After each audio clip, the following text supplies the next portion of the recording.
Hello everyone. सो आज का हमारा टॉपिक है कोड ऑफ एथिक्स। तो कोड ऑफ एथिक्स बेसिकली सबसे पहले समझेंगे कोड ऑफ एथिक्स है क्या, एक इनके लेवल पर हमारा अप्लाई होता है एंड इसके एडवांटेजेस क्या क्या है और डिसएडवांटेजेस क्या क्या है। सो सबसे पहले हम डिस्कस करेंगे कोड ऑफ एथिक्स या एथिकल कोड होता क्या है। Code of ethics ethical code का काफ़ी जनरल टर्म होता है। कोड ऑफ एथिक्स को देखते हैं, standard of norms and beliefs of an organisation.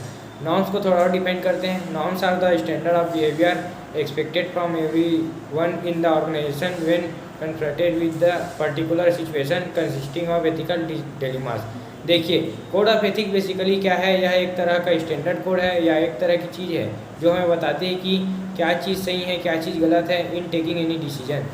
जैसे कि हम जानते हैं जो भी मेरे एथिक्स की वैल्यू है वह पर्सन टू पर्सन वेरी करता है, तो ऑर्गेनाइजेशन क्या करता है उस वेरिएशन में थोड़ी सी यूनिफॉर्मिटी लाने के लिए कोड ऑफ एथिक्स ले आए कि कुछ चीज़ों को डिफाइन करने की, अगर आप ऐसी पर्टिकुलर सिचुएशन में आते हो क्या चीज़ सही है क्या चीज़ गलत है, अपने पर्सनल एथिकल बिलीफ पे ना जाके कोड ऑफ एथिक्स को ऑर्गेनाइजेशन में जो है उसको फॉलो करना है।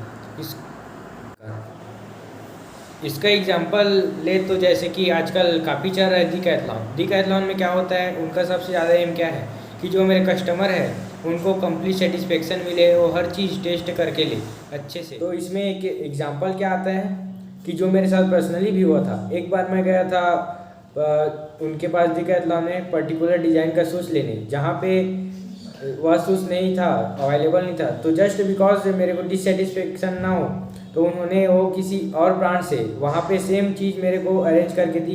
तो ये उनका यहाँ पे एथिकल कोड क्या है कि उनको उनके यहाँ में कोई भी कस्टमर डिससेटिस्फाई होके ना जाए एंड अल्टीमेटली उसके हेल्प करे। तो ये कोड ऑफ एथिक्स से बेसिकली ये हेल्प करते हैं हर एम्प्लॉयज़ को डिसाइड करने में क्या सही है और क्या गलत है। अब इसमें हम लोग बात करेंगे क्या कुछ इसके फीचर्स के अलावा एडवांटेजेस देखेंगे, इसमें कुछ प्रॉब्लम होती है वो चीज़ भी डिस्कस करेंगे। सबसे पहले फीचर्स की बात करूँगा तो मेरे कोड ऑफ एथिक्स है वह बहुत ज़्यादा एसेंशियल है मैनेजमेंट के लिए, ताकि जितने भी मेरी डेली के डे टू डे एक्टिविटीज़ है वो काफ़ी स्मूथ वे में चल पाए। तो इसका पहला फीचर है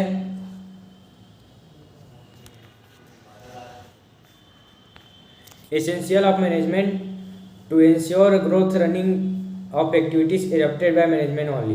दूसरा है different from moral codes. Example हम लोग जैसे ले सकते हैं कि मैं किसी कॉर्पोरेट में काम कर रहा हूँ which is based in USA California, and वहाँ पे सारा मेरा मॉडर्न कल्चर वगैरह रहे, एथिकल चीज़ सारी मॉडर्न वगैरह रहे। वहाँ पे कोई मेरा कंजर्वेटिव आता है तो क्या होता है कि कहीं कहीं पर एथिक्स तो सेम होता है लेकिन मोरल अलग हो सकता है। थर्ड, इसके अलावा violation of ethic code also treat as violation of law, क्योंकि देखो एथिकल कोड हमने बनाया ही है बताने के लिए क्या चीज़ सही है और क्या चीज़ गलत है। अगर मैंने एथिकल कोड को वायलेट किया मतलब मैंने कुछ गलत किया, एंड कुछ गलत किया हो तो बहुत बार हो सकता है कि मैंने बेसिकली कोई लॉ तोड़ा हो। तो ये था हमारा अबाउट फीचर्स। अब इसके बाद हम लोग सबसे पहले देखेंगे कि हमारा एडवांटेजेस क्या है। एडवांटेजेस में अलग अलग जो एलिमेंट है उनके लिए बताता हूँ एक एक करके। सबसे पहले हम लोग बात करेंगे अबाउट सोसाइटी के अलावा हम देखेंगे एम्प्लॉयज़ के बाद we will talk about company और इंडस्ट्री। सबसे पहले हम लोग बात करते हैं कि सोसाइटी की। जब भी हम में से इंडिविजुअल प्रोफेशनल वगैरह एथिकल कोड को फॉलो करते हैं अल्टीमेटली वो कंट्रीब्यूट तो सोसाइटी को ही करेंगे। जब सारी चीज़ें मेरी इंडस्ट्री अच्छी से कर रही है, सभी चीज़ों को फॉलो कर रही है, तो क्योंकि वो सोसाइटी का पार्ट है, उस सोसाइटी की को बेटरमेंट में हेल्प कर रही है। जैसे कि जो भी वो प्रोडक्ट वगैरह बनाएगी सब अल्टीमेटली अच्छे होंगे, सभी सही होंगे, अच्छा क्वालिटी यूज़ करेंगे, अच्छी चीज़ देंगे, तो अल्टीमेटली सोसाइटी की हेल्प तो होगी ही। इसके बाद आते हैं एम्प्लॉयज़ को बेसिकली आइडिया लग जाता है कि एथिकल कोड की वजह से कि क्या बिहेवियर ऑर्गेनाइजेशन से एक्सपेक्ट करती है, एंड आज उनको पता है कि उनसे क्या एक्सपेक्टेशन है, वहीं से हम स्टैंडर्ड मेंटेन करने की कोशिश करते हैं जो फर्दर उनकी डेवलपमेंट में भी कंट्रीब्यूट करता है, एंड अल्टीमेटली कंपनी की डेवलपमेंट तो होगी ही होगी। अब इंडस्ट्री के बेनिफिट को जानते हैं। एथिकल कोड की वजह से एक तरह का कंपटीशन क्रिएट होता है कि अच्छे से अच्छी चीज़ें एथिकली मैं कर सकूं, एंड जिसे जितना हेल्थी कंपटीशन होगा उतनी ज़्यादा मेरी डेवलपमेंट उस पर्टिकुलर इंडस्ट्री की होगी।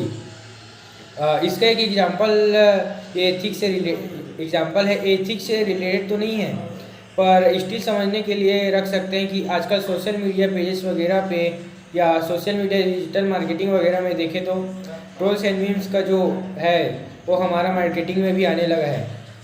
हमने काफ़ी सारा पुलिस सेंटर देखे हैं जो ट्विटर में ट्रोल्स एंड ऑल यूज़ कर रहे हैं। So this are all about benefits और advantage of code of ethics.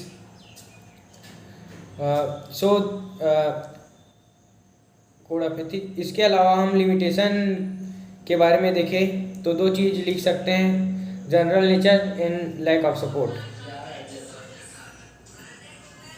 Lack of support, जो भी मेरे एम्प्लॉयज़ वगैरह हैं तो वो ह्यूमन बींग्स ही है ना, एंड जिस हिसाब से वो चीज़ को समझेंगे उस हिसाब से हम अप्लाई करेंगे।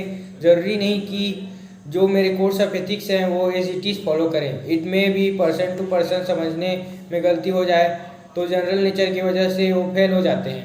And second is lack of support. Generally जो है मैनेजमेंट होता है वो जनरली ज़्यादा एक्टिविटीज़ पार्टिसिपेट नहीं करता तो सपोर्ट नहीं दे पाता। Thank you.